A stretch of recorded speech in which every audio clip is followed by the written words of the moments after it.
Problem 8.1a asks us to deal with what's called a basket purchase.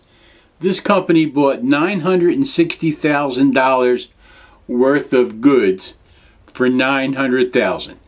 They got a bargain.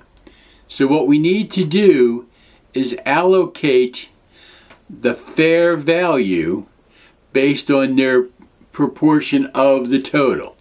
So we're going to take 508,800 divide by 960,000. We do that, we come up with 53%.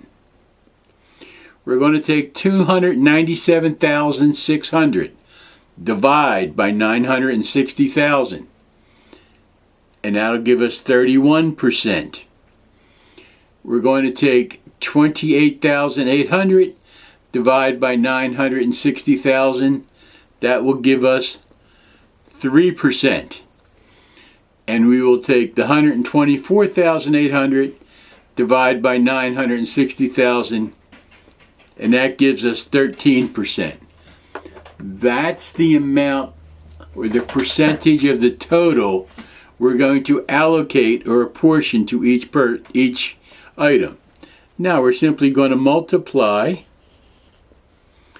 by those percentages, and that'll be what we'll record.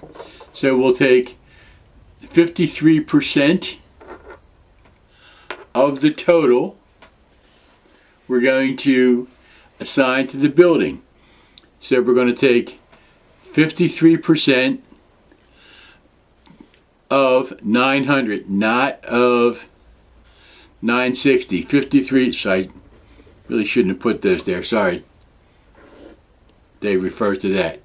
So 53% of 900,000, 477,000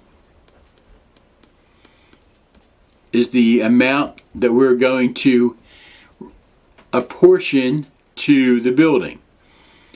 31% of 900,000, 279,000 is what we're going to apportion to the land. In other words, 53% of the 900,000 bought the building. 31% of 900,000 bought the land. 3% of 900,000 bought the land improvements, and that refers to things like parking lots, lighting, things like that. Not lighting in the building, lighting on the parking lots, lighting on the walkways, things like that. And vehicles were 13% of the total purchase, so 13% of the 900,000 will assign to the vehicles. Now, as far as our company is concerned, those are the actual prices we paid for these assets. So now we're going to do the journal entry at that value. So, the building we said was $477,000. The land we said was $279,000. The land improvements were $27,000.